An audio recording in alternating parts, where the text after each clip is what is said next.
Hi, welcome back to another video. Again, thanks for all the support. Really positive. Thought last week's video was going to get a bit more of a bashing than it did. As I say, facts are facts. That's how it pans out sometimes. I'm not advocating for you to breed young females. Make your own choices. Do what you want to do. Know the risks involved. There's a couple of very good comments posted below last week's video. Read through all the comments, yeah, and you'll get a good understanding of everything. Thanks a lot for the people who've been sharing the videos. Absolutely fantastic. The more you can share my videos, the more enthusiasm it gives me. Makes me find time even when I haven't really got time to do some videos. And again, thanks for all the positive comments. Please like, subscribe, hit that bell icon. All that jazz, and yeah, that's all that out of the way. Right, this week's video, based on a couple of questions people have been posted up in the comments and a few emails I've been getting. What do I do? How do I run my breeding season? Okay, so let's start at the very beginning. I try and run one male to 3, maybe 4 females per season. Takes a long time to try and work out my pairings all throughout the year. If I see what someone else has done and think, wow, that's nice, I try and do a screenshot and then try my hardest to remember when it comes to the pairings. Anybody who follows this channel will know that my memory is absolutely shocking. So most of the time I then forget all the pictures I've taken, and I start from scratch yet again. So it takes me several weeks, almost a good month, to work out what all my pairings are going to be. There's over 120 odd males, 125 males being used this season, so that gives you an indication of just how vast it is to try and work out what to put with what.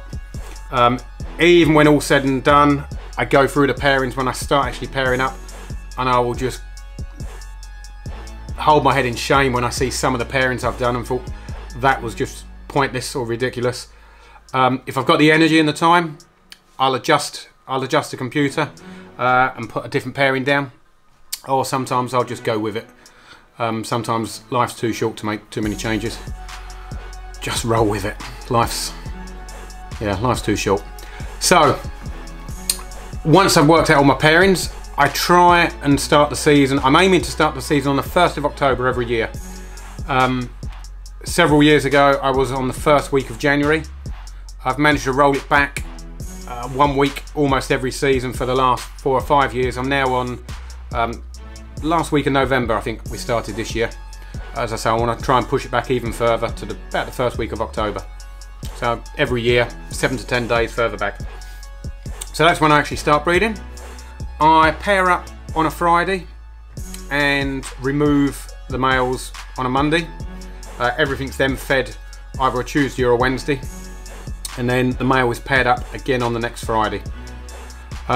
With regards to how often the male is paired with each female, that all depends on how many females the male has got to breed with. So literally, if I've got 4 females for the male to breed with, week 1 he'll go with female number 1, week 2 is number 2, week 3 is number 3, week 4 is number 4, week 5 back to number 1. So in that sense, it's a 5-week rotation before he gets back with, or 4-week rotation before he gets back with the original female. I don't use backup males at all. Once I've started, I will carry on breeding and using that one male. I just find it far too complicated and difficult once you start putting 2 males into the mix when it comes to hatching out clutches. And generally, actually, the male's pretty successful. I don't think you particularly really need to. If I come towards the end of the season, I've got a male that I've not seen any locks with and none of his females have ovulated, then I might scrap that male entirely and switch males. And yes, I then could up with double side clutches, dual side clutches, or a mismatch. But to be honest, that's very rare that I actually change a male even at the end of the season. The other time that I might interfere with which males I've put with which, if I've got a particularly really strong high-end male that I really want to work with, if I've already put into 3 or 4 females and I don't want to push him too hard, if one of his females ovulates or starts building very early in the season, then yes, I will take that female off of his list and add one of the other females onto it. So that's kind of how I use my males. With regards to breeding, very simple. I breed no matter whether the male's in shed or the female's in shed. I don't record the data whether they're in shed at the moment, but I often find that they have shed out and then they're locked up. I have seen them shed. I've seen them in shed and locked up. Not quite as common as when they're not in shed. So, but just purely for a time basis, it's far quicker to just put them together. If the female's in shed, so be it. They both get a week off, if that's what happens. With regards to breeding, what you're looking out for is not especially locks, as I think I've said in some of the other videos. I've had over 65 females produce a clutch in one season that I witnessed no locks at all. So you don't always see a lock. But what you kind of will be looking for, just so you know things are on track, first sign that's always good is females going off food. That's a good sign during the breeding season. The second sign you're looking for is bowl wrapping, so they're trying to cool themselves down, keep the follicles at the right temperature. If you've got a little bit too much bowl wrapping, you might find that your temperature is a little bit too high. And thirdly, probably one of the best signs is when they change colour, they glow. They glow before they go. So their hormones are inside, are starting to do their magic, and that will affect the colour of the snake. Here we go. I'll show you some pictures of some snakes glowing here. On certain morphs, it's very hard to tell. On other morphs, it's very, very easy to tell. Generally, sort of the more normal looking morphs really stand out. The lighter, brighter ones are a lot harder. You're kind of looking out for the greys and the silvers really, really develop. The browns get much lighter. Once you see it, you'll realise and you can spot what a glow looks like very quickly. From glowing, once they've started glowing, I still carry on breeding while they're glowing. I'm then looking out for the next trigger point, which is a build. So if you look here now, so we've got, this is showing some builds. So in that mid 2/3 of the body, they'll develop a swelling. It's not quite as subtle, it's a bit more subtle than an ovulation, but that's what you're looking for. So a big solid mass, about 2/3 of the body down. If you put the snake in a tub and palpate it, you can feel it as it goes through. You'll feel a solid lump. Once it's building, that is my next trigger point for stopping pairings.